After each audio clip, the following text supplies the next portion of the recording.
Listen, in my defense, I went without shopping for a really long time because I knew that this was gonna happen. Hey, party people, I'm back here. Uh, this is my Japan haul. So I went to Japan. It was our family's let's celebrate my husband not dying celebratory trip, and my sister and her partner were there. One of my husband's sisters and her family were there. It was a good time. We were there for 3 weeks. We ate, we shopped, we gawked, we took a million trains, including the Hello Kitty Shinkansen. And I bought some stuff. This is not everything, okay? I bought some kitchen stuff that I'm sure you're not interested in, and some non-perishable food things. I have clothing stuff, I have beauty stuff, I have books, I have art supplies. Let's go. First up, I got some Japanese denim, okay? The stiff as a board, unwashed, unbleached, 15 and a half ounce selvage Japanese denim. Okay. And, this is the kind where guys are like, don't wash your jeans, spray them with Febreze and stick them in the freezer. Like that kind of jeans, right? And they will eventually mold and like grow whiskers and stuff as you wear them. I'm very excited to kind of wear them in. And yeah, you know what I'm gonna do? I am going to make a Google map with pins with all the places that I recommend in Japan in terms of fashion and art supplies and design books and stuff and museum exhibits and things like that. And I'm gonna post it to my newsletter, so sign up for my newsletter if you want that map. So I'm mid-size, which means I'm plus size-ish in Japan. And, it's just a joke, but I do joke with my husband that God made me just fat enough so that I don't become bankrupt. Anyway, so Japanese comedian Naomi Watanabe has her own fashion brand called Panyas. And I always go. It's in the Shibuya 109 department store. And I picked up this track dress. Okay, it's a track jacket dress with like bungee cord waist, and it goes below the knee. When you talk about the street fashion there, and I'm talking about just kind of the general masses and not like the super decked out, street culture girls in Harajuku or something like that, but just regular, degular Japanese girls running around all over town in Tokyo and Osaka. The silhouettes are long. They'll wear a cardigan or blouse cinched in at the waist, and then below the knee, T-length, that sort of long skirt. They wear long to the ankle dresses, and if they're like a tank dress, they'll wear like a very thin cardigan or a very thin long sleeve tee underneath. So, long track jacket dress. I don't know if you know this, but a million years ago, I bought this t-shirt that had little fried eggs screen printed all over it. So when I saw this, I was like, I need that because little fried eggs, well, bigger fried eggs. And then also this sweatshirt with more fried eggs. It's kind of becoming my thing now. And I didn't wear those in Japan, but I do wear jackets without washing them. So I did wear the matching track jacket. These are all from Panyas with a little fried egg embroidery. Okay, love that.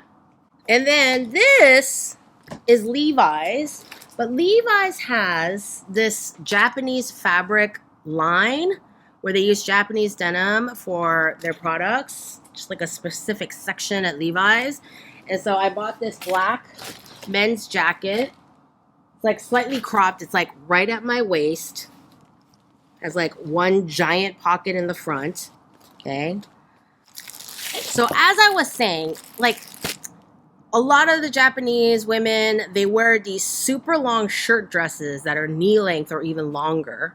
And then and like Americans and Europeans, they wear shirt dresses all the time, but usually in the West, you see them styled alone just as a shirt dress that's cinched in at the waist with either a regular belt or a sash belt of the same fabric as the dress. But in Japan, the girls tend to not cinch them at the waist at all and wear them with either full-length pants underneath, usually a wide leg trouser, not a skinny jean situation, or even a maxi skirt underneath. And I really like that look. So when I was at my favorite Japanese clothing store, Capital,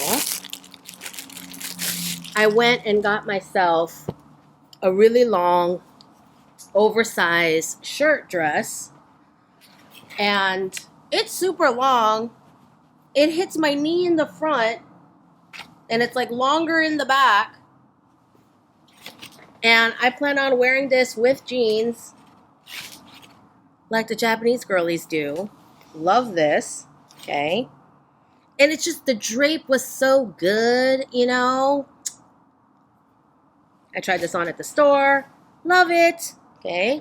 I also got this hat at Capital because my husband and I are going to Paris in January and February. Going to Paris, possibly also Belgium. And so he decided I needed a winter hat and these mittens. They have these little covers to cover your fingers. And then when you need to use your phone or do anything with your fingers, just flip up in the little panda. He's one of like, you need these. They're too cute. So I got them. And they're very soft. Speaking of mittens, I got this. It's a bag.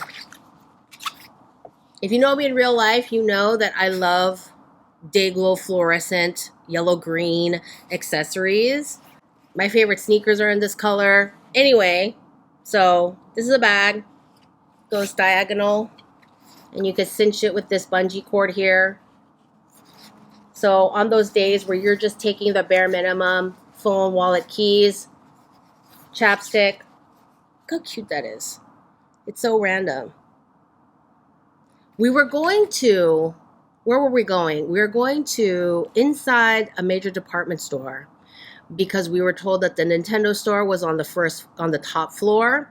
And we went to the Nintendo store so that my husband could get a Super Mario t-shirt. He has a little bit of a collection.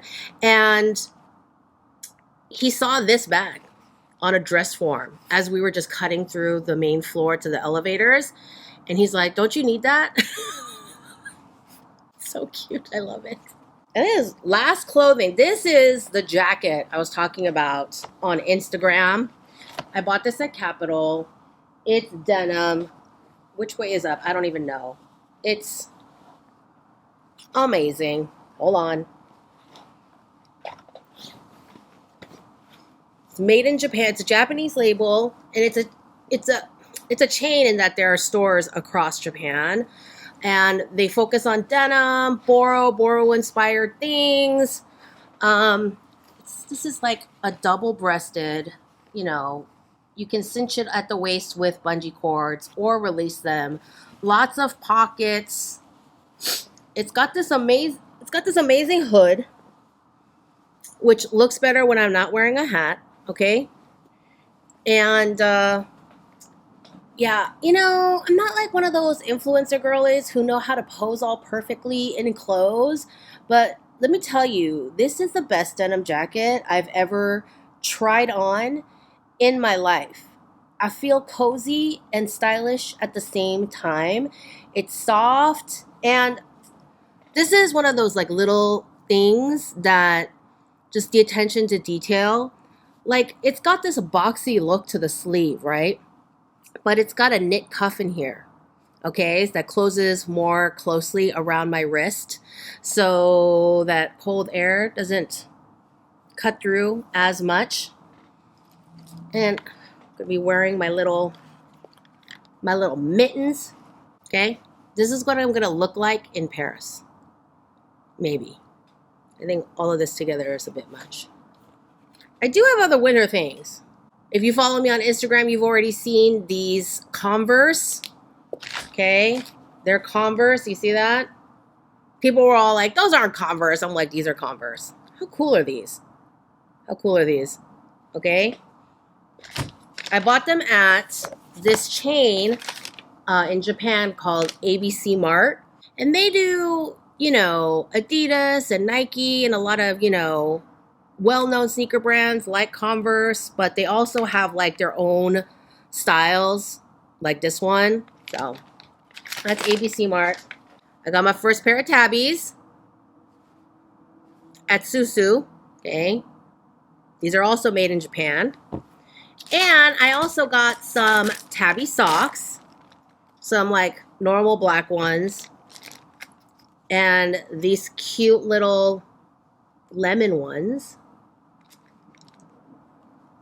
I do like mustard yellow because I think it goes really good with denim. And I wear a lot of denim. So here's something Japanese girls do a lot. They do not wear open-toe shoes barefoot, okay? I mean, never say always, never say never, right? Okay, but usually when I see Japanese women in open-toe shoes, they're wearing some sort of sock, they're wearing some sort of light tabby sock like this, or they're wearing sheer socks, okay? So I bought some sheer socks that were really cute. So I have these with little Swiss dot, you know, mesh with little dots. This one has daisies. Okay, little black dots. Okay, love that. This is a wallet made from leather that is made out of pineapple harvest waste.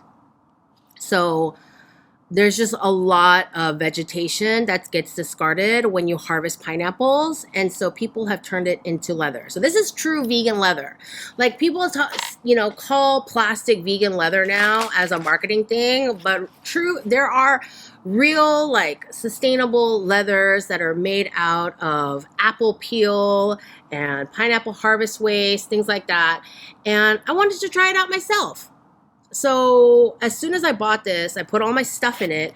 It's big enough to fit my passport, which is important for me, and a lot of pockets and slots for cards and cash and whatnot. I like to use this back pocket for hotel room keys and Suica cards. And I've been carrying it around. It's been great. So I'm just going to test the wear on tear on this for a while and just see how it goes. You know, it feels very matte. I don't know how many different finishes are available in this pineapple leather, but I got this one that's very matte and cloth-like, which, to be fair, suits the aesthetic of the store I was in. Okay, this is not a very shiny leather sort of aesthetic. And yeah, we'll see. So far, so good.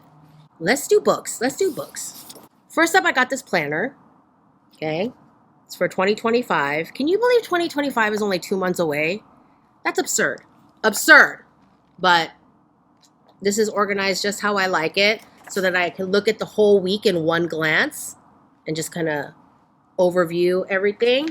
Okay. This works really well for me because I work for myself. Like, I don't have a lot of meetings and places I need to be throughout the week specifically. So I don't need like a day where I'm slotting in a million meetings, but I have stuff I need to get done every week, like my Patreon videos, my YouTube videos, my monthly Zoom, like, right?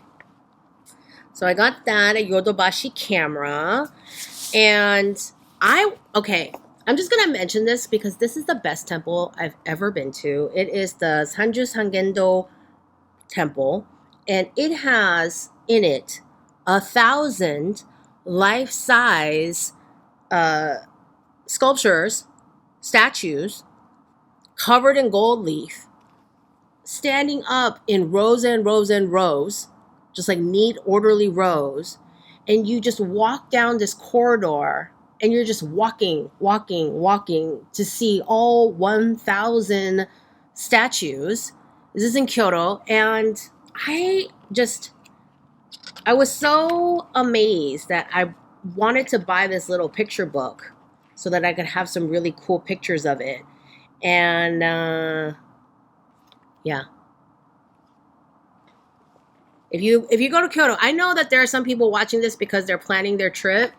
If you go to Kyoto, like, please go to this temple. No photos out allowed. You have to take your shoes off outside, so wear socks because you're going to be walking in your sock feet down this corridor. I also went to the National Museum of Modern Art in Kyoto where they were having this incredible fashion exhibit. And when I was there, they had these posters of former fashion exhibits. And they have had some really incredible fashion exhibits in the past. And so if you're ever in Kyoto, go check out the National Modern Art Museum in Kyoto to see what exhibitions they have going on during your trip time and see if they have any cool exhibits. Like the Kobe Fashion Museum was a big disappointment. Kobe was not a disappointment. The city was great. We did a day trip out there, but the fashion museum was. But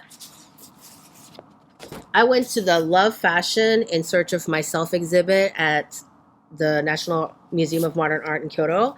And whenever I really enjoy a museum exhibit, I tend to pick up the exhibit catalog. And I have pictures, and I have iPhone pictures of the event too, just because I like to have my own pictures. But this was a great exhibit, and it has historical and modern fashion in it of like all different genres. You know, it was more of like a exploration of a theme as opposed to we're looking at this specific aesthetic. So this was good. I don't know how long this exhibit is going to be up, but go check out the museum. I also picked up this book at the gift shop for that museum. It's called Future Beauty, The Tradition of Reinvention in Japanese Fashion. Okay, I don't know what the holes are about, you know, because I haven't read it yet. But just got some really cool stuff going on. Exploration of Japanese fashion. Can't wait to check this one out. Okay, I did pick up a couple of magazines. I feel like I'm missing one. I did pick up Japan Vogue because I just feel like it's the thing to do. I also picked up this one called Soen. That's what it says in English up there.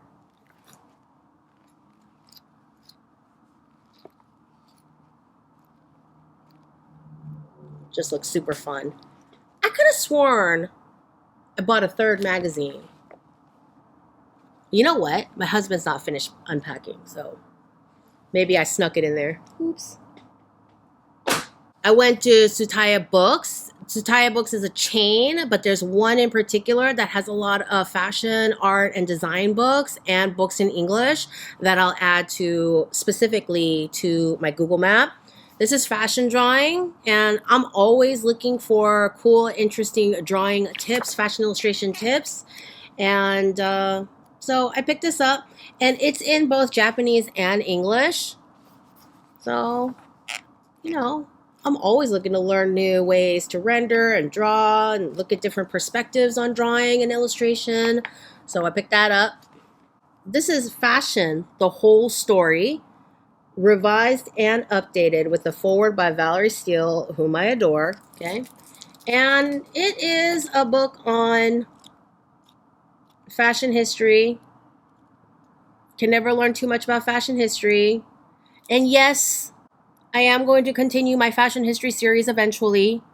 It's just I kind of got stuck on the 40s, okay? To be real with you, because everyone's like, oh, let's talk about the new look. Let's not.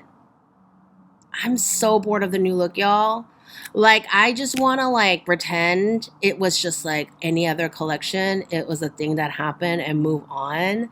Because I think there's so many things overlooked during that time because everyone's so obsessed with the new look. And then you just know you're gonna get a bunch of people like, you didn't talk about the new look. What kind of art historian are you? And like, the kind who doesn't care about Christian Dior that much. Do I hate Christian Dior? No. Do I think he put back feminism like 50 years? Yes. Okay, whatever. Anyway, those were all the books I those were all the books I bought. Not that many. Not that few. Okay, so I went to Sakaido, which I always go to Sakaido because it is the best art supply store that I've ever been to. And listen, if you can think of a better art supply store than Sakaido, let me know in the comments because I'm always down to be proven wrong about what is the best art supply store in the world. But Sakaido it's like 5 or 6 floors, but the top 1 or 2 is just devoted to framing and classes. So 4 floors of every art supply you could possibly think of in both like dry media, wet media, 2D, 3D, things I don't even know how to use or knew it could be something used to make art, and like sculpting things, calligraphy sets, books on all kinds of media. And the things I'm much more familiar with, like pens, pencils, gouache, watercolor, brushes, color pencils, watercolor pencils, pastels. And then the bottom floor is just full of stationery, like notebooks, portfolio books, pens, pencils, erasers. Speaking of erasers, just funny story. I've had this eraser for a long time, and I bought this in Japan at Sakaido, like I went to Japan in 2016 and 2017, so one of those trips. I've had this forever and I love it because it is one of my skinnier erasers. And so I took this with me to Japan with my sketchbook and everything. And leaving Haneda Airport, I got caught by security and they said it looked like a knife in the scanner because it's so thin. I didn't go super hog wild this time like I normally do.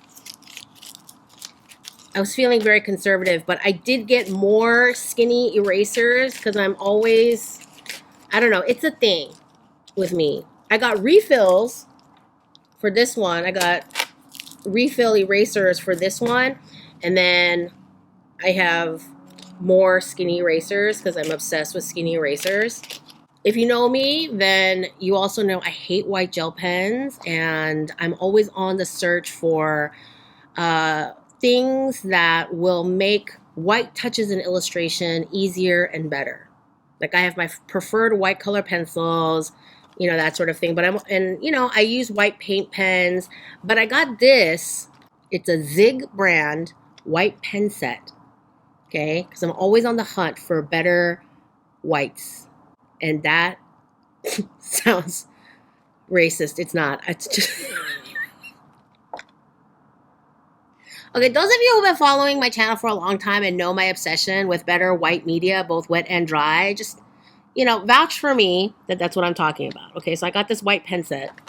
And then I got this Holbein Artist color pencil set because I do use a lot of color pencils as finishing touches to my illustrations.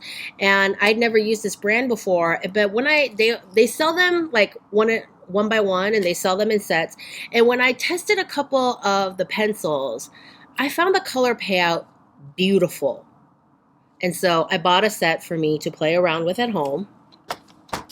And then I bought this because, if you like watching some of my time-lapse illustration stuff, you know that I enjoy occasionally doing more loose, non-design communication fashion illustration using soft pastels and just getting messy with my fingers and that sort of thing.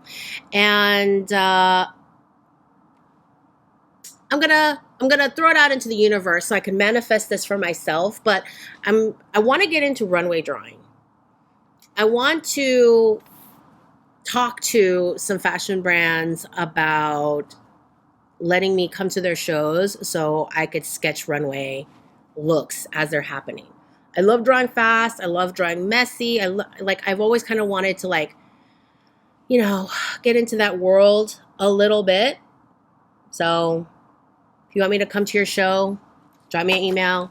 And so I do have a couple of brands of soft pastels that work okay, but I don't know enough about soft pastels. So I wanted to explore a little. So I got this set from Conte, and I've enjoyed Conte products before. I tried a couple of these in store because, again, they also come in singles. So, yeah. If these work out, I might take this set with me to Paris and see if somebody will let me come to their runway show and sketch their show. Or maybe I sit in a park and just like randomly sketch fabulous people. I don't know. We'll see.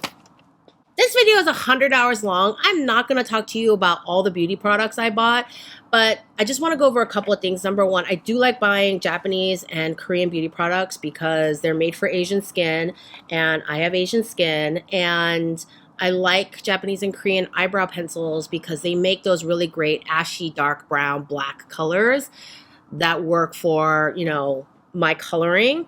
And I would buy Chinese products if I knew more about them. I just haven't like really explored them. Okay, but I do want to talk about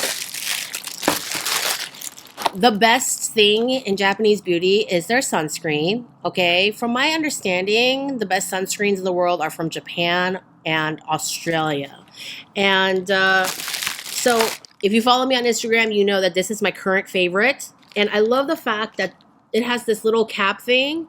So you just put this back on and you can just carry it in your bag to reapply, and it's not going to get everywhere. Love that. This is perfect for my fellow oily T-zone girlies. I have a very oily nose and chin. I have like a normal forehead and dry cheeks. And this is so good. So good. Okay. I bought several. Okay.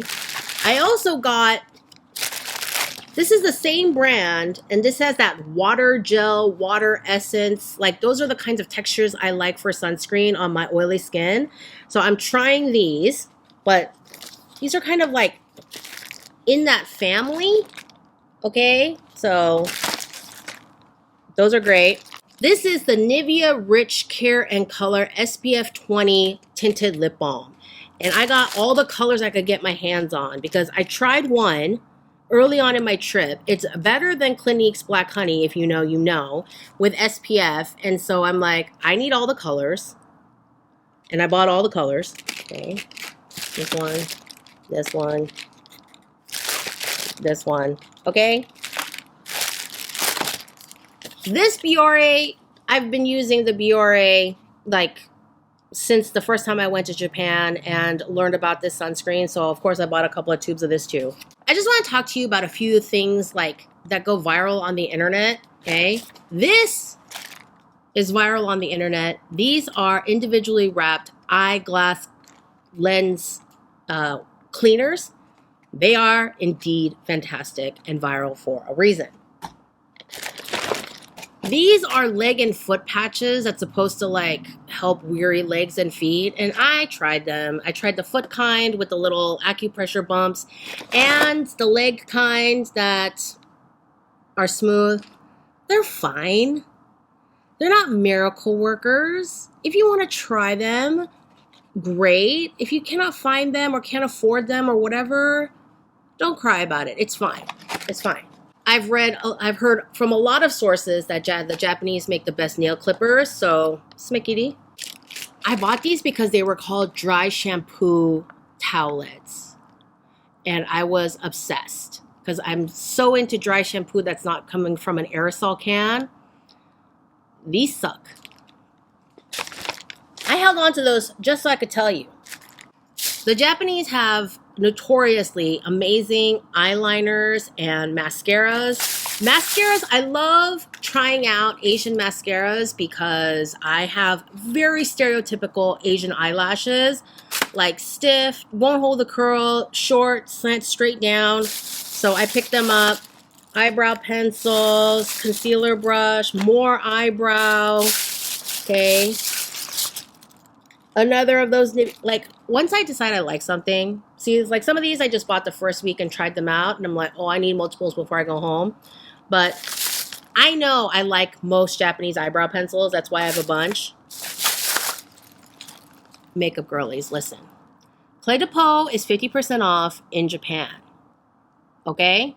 This is a 90-something dollar concealer in America, and it's 6,000 yen, which is about half price in Japan. So if you have a hard on for, oh, that sounded terrible, okay? If you really want to try Clé de Peau and can't stomach the prices, like I just went to Haneda early and hit the duty free. This is a powder I am told that you wear over your nighttime skincare so that your face doesn't stick to your pillowcase. You know, after you slathered on all your creams and everything, you put this powder on, pop, pop, pop, pop, pop, and you're not like peeling up from your pillowcase in the dead of the night. So I want to try that. What else do I got in here?